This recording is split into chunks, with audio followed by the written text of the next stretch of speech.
जय हिंद।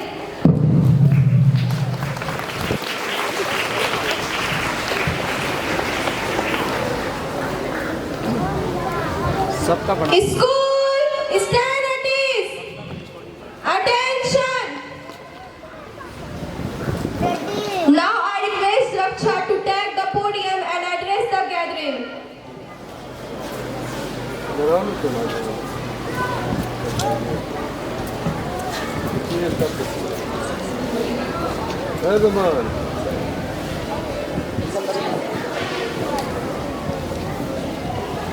मैं इसके नाज उठाती हूँ तो यह फैला नहीं करती।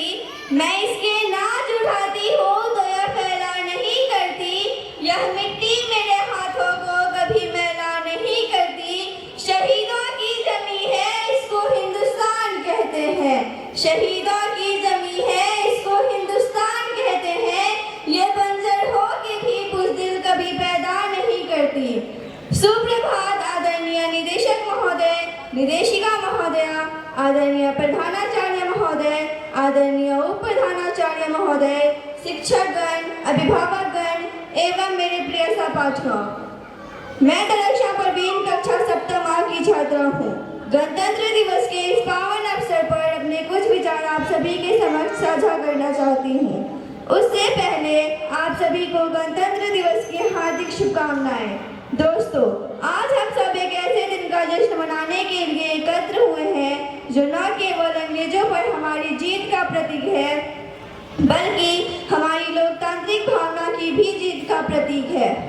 संविधान केवल दस्तावेज नहीं है, यह जीवन का माध्यम है और इसकी आत्मा सदैव युग की आत्मा है। 26 जनवरी भारत के इतिहास के सबसे महत्वपूर्ण तारीखों में से एक है। 26 जनवरी 1950 को हमारा संविधान लागू हुआ और भारत एक संप्रभु, समाजवादी, धर्मनिरपेक्ष और लोकतांत्रिक गणराज्य बना। वो संविधान जो आज भी भारत की आत्मा है, हमारे लोकतंत्र की रीढ़ है। यूं तो भारत को आजादी 15 अगस्त 1947 को ही मिल गई थी, लेकिन स्वतंत्रता के बाद भी हमारे पास एक ऐसा संविधान नहीं था जो देश को एकजुट रख सके। दर्जनों भाषा, सैकड़ों विधि, हजारों विधान हैं। दर्जनों भाषा, सैकड़ों विधि, हजारों विधान हैं जो जोड़कर सबको साथ रखे। वही भारत का संविधान है, वही भारत का संविधान है। दोस्तों, गणतंत्र दिवस को केवल संविधान लागू होने के दिन के रूप में नहीं देखा जाना चाहिए, बल्कि संविधान में निहित कर्तव्यों, अधिकारों और संरक्षणों से जोड़कर देखना चाहिए।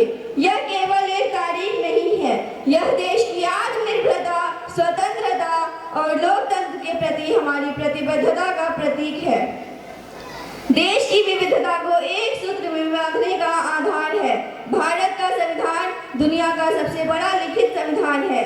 इसने देश के हर नागरिक को समानता, स्वतंत्रता और न्याय का अधिकार दिया।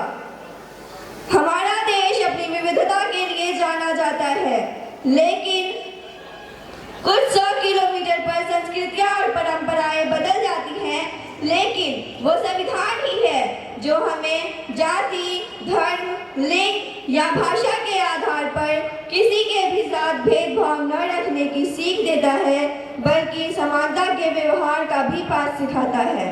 अब मैं अपनी वाणी को विराम देने से पहले आप सभी के समक्ष कुछ पंक्तियां रखना चाहती हूँ कि मैं उस भारत से आती हूँ जिसके होठों पर गंगा और हाथों में तिरंगा है।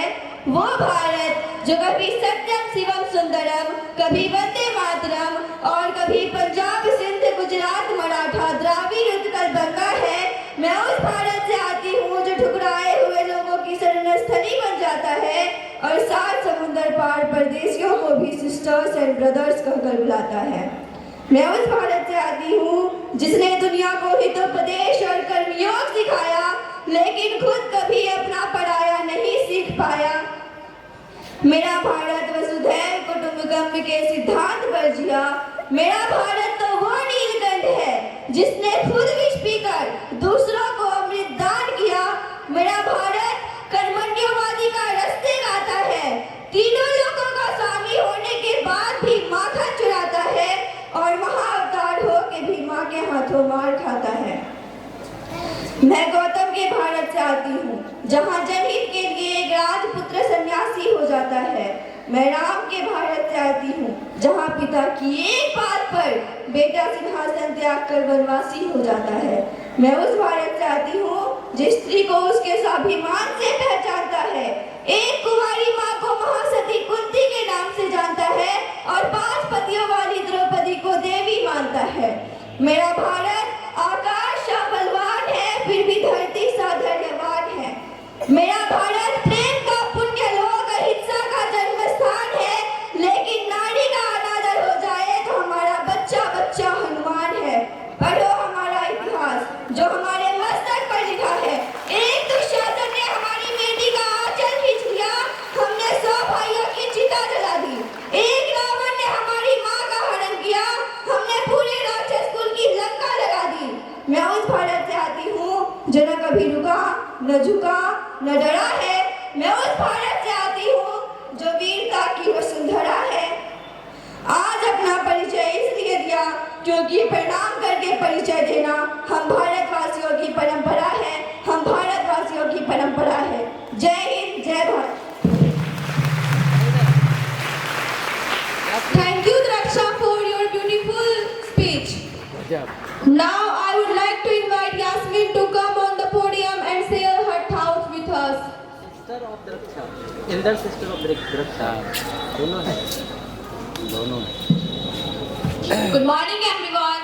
First of all, Happy Republic Day to all present here. Myself Yasmin from class 9, and today I am here to share the topic about importance of Constitution. As we all know, our Constitution is the longest Constitution in the world, and it took 2 years, 11 months, and 18 days to draft. Led by Dr. B.R. Ambedkar, the drafting committee created a document that served as the backbone of our democracy. The Constitution grants us the fundamental rights like rights to equality, rights to freedom, right to education, and many more. It ensures that every citizen, regardless of caste, gender, religion, or creed, are treated equally before the law.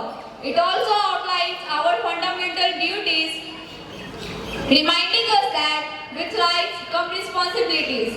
It is our duty to respect our national symbols, protect our environment, promote harmony, and uphold the values of our Constitution.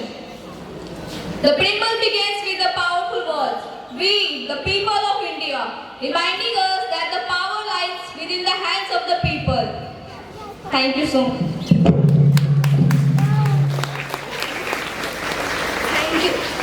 Thank you, Yasmin. I would like to call upon Srishti to please come forward to the podium and share her words with us.